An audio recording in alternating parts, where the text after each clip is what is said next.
guys, I'm back to my Raw review, and I'm doing this video early because I have a massively fun, exciting afternoon. I have to go to the dentist, which is going to be horrible. I hate the dentist. It's like my biggest fear. I just cannot stand the dentist whatsoever. And I decided to have a haircut, which I'm not scared of, but I always cut my hair too short. Same find out with hairdressers, you say cut like a little bit and then like half of your hair's gone. Really annoying. So if I come back for my next video with like my hair up to here, you'll know that the hairdresser like went disastrously wrong. Anyway, so I'm going to be talking about obviously about Raw. But before I start talking about that, to say I've got to 500 subscribers. Hooray! Only like just, but at least I've finally got to 500. So thank you to the couple of people who subscribed to me after my last video, which took me to 500. So and also so like I said, I was going to do like a question and answer video. I'm not going to do it this long, obviously, because this is my Raw review and I want to do it as a separate video. But I haven't had enough questions yet. I've had a few. So thank you to those who have left a question. So please, to all of you who are going to comment on this video, if you have not yet left a question, please just ask a question with your comment about Raw, because I want to have like as many questions as possible. So obviously just please leave them below. That would be great. Anyway, so on to Raw. I felt Raw this week, it was good, but like I felt like it wasn't as good as like the last few weeks have been. It felt like a bit kind of more like underwhelming, really. Even though like a lot of stuff happened and they haven't really answered anything, and they've like kind of created a lot more questions as to what's actually going on with this whole Kevin Nash thing. I just felt a bit more, not like confused by it, but a bit like, like it wasn't like a good way to kind of be left. I felt it was a bit like weird. I don't know, maybe that was just me, because I've seen a lot of people who like thought that this episode of Raw was really good. So so before I actually start like saying what actually happened on Raw, I just wondered, like, since, as everyone, well, probably a lot of people have noticed, that since like Triple H has become like the COO, the anonymous Raw general manager has not like once sent a message or done like anything. So isn't that not like a bit weird? It kind of would almost imply that it was kind of like Triple H, but probably like that would just be weird if it was. But I don't know if they're ever going to kind of like reference that, because obviously they've still got like the stand there with the laptop on it, but like the anonymous GM just doesn't do anything anymore. So the WWE writers have just kind of forgotten about that because of like the whole kind of situation that's gone on with like Punk and Cena. Who knows? That's just something that I like thought of. I was like, well, they haven't actually done anything for ages. Has anyone else also noticed that like at the start there was like a sign in the crowd that someone was holding up which had like a swear word on it? Obviously I don't swear, so I'm not actually going to say it, but I was a bit like, what? I can't believe they shared that on TV, but they never saw the sign again. So whether, obviously because the cameras picked it up once, they confiscated that sign, or they just deliberately didn't show that bit. Not there, no. Not now. What? I'm in the middle of doing a video. Oh. Well, I don't want to stop my video and do it again. I ain't doing it then. Ugh. Oh, so my brother interrupts my video by doing the hoovering, like the one time he ever actually does like domestic jobs. Anyway, so now I'm actually going to talk about Raw after like all that kind of rambling and interruption.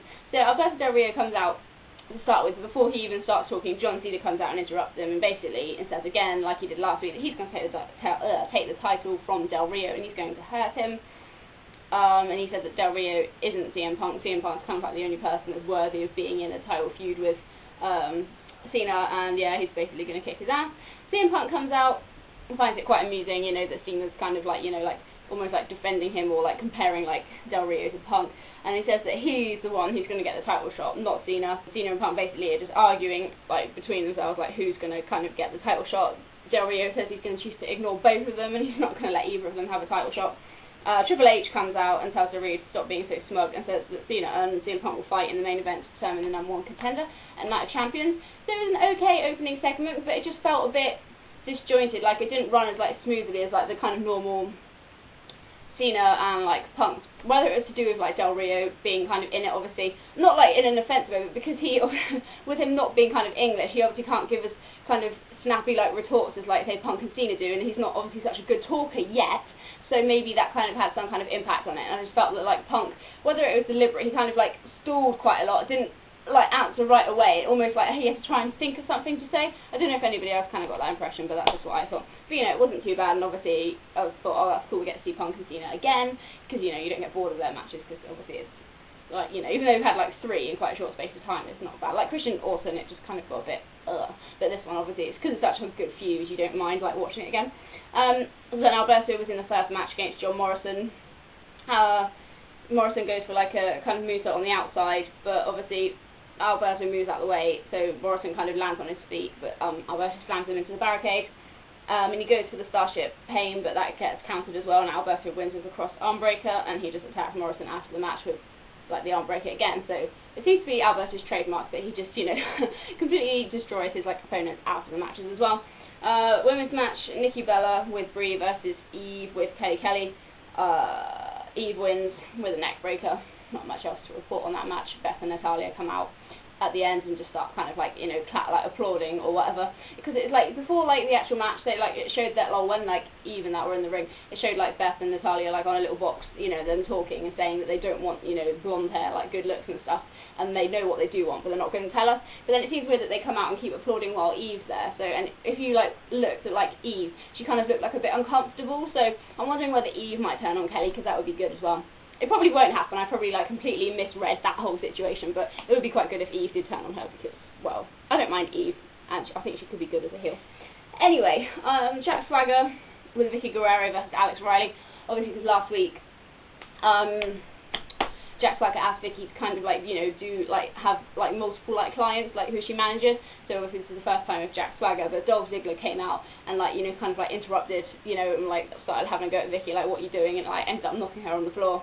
So like obviously Jack Swagger kind of goes out to kind of help Vicky, and then yeah, when he comes back in the ring, Riley gets like a quick pin because obviously Swagger was distracted, so Riley wins. I don't know what they're doing with Alex Riley at the moment, because they seem to be kind of like doing like a lot with him and putting him obviously with storylines with like the Miz and stuff, and then obviously with like Dolph. But now like last couple weeks he's only kind of fought like Jack Swagger, and it's been a bit like like he doesn't seem to be really doing much, and he doesn't like really hasn't done like any kind of like promos or anything for a while, and obviously wasn't on the SummerSlam card, which I thought was a bit disappointing, because I thought they would have done like Dolph versus Riley.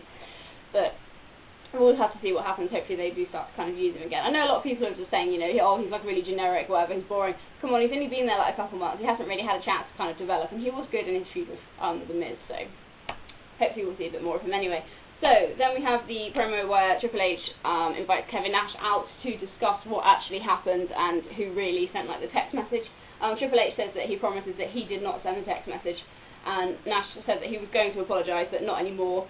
And he basically wants to take on Punk, but Triple H says, no, you can't, you don't work for this company, you know, I can't let you do that, so you have to leave. But then CM Punk comes out and says he doesn't believe either of what they're saying, like it doesn't make sense, and he's going to find out what really happened. So yeah, and then he says that he wants to beat Nash, so he comes into the ring. Triple H obviously tries to stop him, but Punk just insults him and Stephanie, and Nash ends up like punching Punk and kind of leaves, and obviously Triple H goes off with him. So obviously Punk kind of like smirking, you know, like knew that something kind of was like going on. But then like they had the weird backstage thing where like Triple H told Nash to leave the arena, and then a few minutes later like John Laurinaitis came up to Triple H and said that Kevin Nash has been in a car crash, which was the most unbelievable thing ever, because Triple H was just like, oh, is he alright? That was just like the worst acting I've ever seen. If someone told me that my best friend had been in a car crash, I'd probably be in a bit more of a state than just, oh, is he okay? But you know, weird. So obviously then you know that something obviously dodgy is going on, because Triple H leaves, and obviously John Laurinaitis is like kind of like in charge of the show for like the rest of the night. So that was that. Kofi Kingston and Evan Bourne take on Otunga and McGillicuddy for the tag team titles, and Kofi and Evan Bourne actually won, so we actually have new tag team champions, so it's finally not the boring old Nexus anymore. Because yeah, I skipped the match, even though it was against Kofi and Evan. I literally cannot stand like their Otunga and McGillicuddy's wrestling. It's so bad. So I'm glad that, you know, Evan and Kofi are champions, because they're both interesting, they're both high players, and yeah, I like that style of wrestling.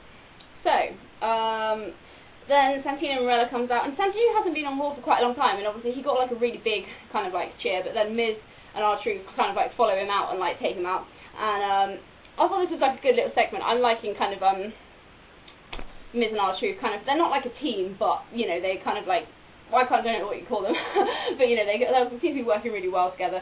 Truth says it's you know, he talks about how it's no longer about them two since Triple H has been in charge. It's all a big conspiracy against them. And they're going to take any opportunities that come their way. So yeah, they kind of remind me of what like what Kurt Angle and Chris Benoit were like. You know, they didn't want to be like a tag team, and they weren't like really friends, but they kind of, you know, went like together, and they kind of like had like the same kind of views, so they ended up like being like on team together. That's kind of like the kind of thing that I think they're going for. Not an actual tag team, but just, you know, people who happen to have the same views on like the way the company's going and working together. So that's pretty cool. And obviously R-Truth like kind of did like rap, well not rapping, whatever, singing whatever like he used to do, but obviously instead of saying what's up, they were saying you suck, which was quite funny, to be honest. Anyway, main event. Have I been rambling? I feel like I kind of have. My throat's like gone really dry already, and I feel like I've only been like, I don't seem to have talked for that long, but maybe it's just that I talk like too many words like per second. Anyway, so the main event obviously was CM Punk versus John Cena for the #1 contender spot at Night of Champions. Del Rio and John Laurinaitis were at ringside. Neither of them were actually on commentary, they were just sat observing. Obviously, of course, it isn't going to be the standard of the match like it was on pay-per-view, obviously, because they have less time. Although, to be fair, this like last match and segment did last for about half an hour, which isn't too bad for like a main event of Raw, because usually they only tend to get about like 10 minutes or so. So, it was, you know, it's a good match. It obviously, like I said, not compared to like standard what it was on pay-per-view, but it was still good anyway. CM Punk actually managed to counter the 5-knuckle shuffle. Not many people do, like, actually, you know, get out of that. Once he gets to that kind of sequence, he tends to hit them all before they actually start countering anything. Punk does a nice springboard clothesline, goes to go to sleep, gets, like, countered into an STF, Cena actually uses, like, the crossface, which obviously, because it was in, like, Edmonton, Alberta, Canada, the actual show, obviously it was kind of almost like, not like a tribute to, like, Benoit, but just the fact that he used the crossface in Edmonton was seemed a bit like, you know, okay, obviously they would never ever mention, like, Benoit on, like, a wrestling show again, as far as, you know, I can say that, but I don't think they would do that. So on one of the forums I was going on, people were saying, oh, maybe Punk will actually mention Benoit, like, as part of his, you know, because he's, like, kind of rebelling, and a lot of people were like, no, I think that would even be too low. I don't think they would actually mention Benoit on TV, just because WWE are pretty much trying to erase any kind of memory of him, to be honest. So yeah, CM Punk hits the go to sleep, but only gets a 2 count. He misses an elbow drop. Cena goes for the attitude adjustment and gets countered. Punk hits a nice running knee, but Cena does manage to hit the attitude adjustment, only gets a 2 count. CM Punk goes for a crossbody, but he hits it, but obviously rolls over, so Cena like kind of reverses it. CM Punk hits like a really, like, it's hard to say like a really nice kick, but I can't describe it any more than he did a kick, but it just honestly did look really nice. Kevin Nash interrupts and starts saying, you know, oi Punk, you know, like distracting him or whatever. Cena hits the attitude adjustment following the distraction and wins. So obviously, CM Punk kind of leaves, whether to go off after kind of Nash, but he leaves the ring anyway. Cena's celebrating, but Del Rio comes in and just takes out Cena completely, like keeps on, you know, beating him. And I can't remember if he actually does the arm breaker on him, but John Laurinaitis was trying to stop him, which seemed, you know, a bit odd.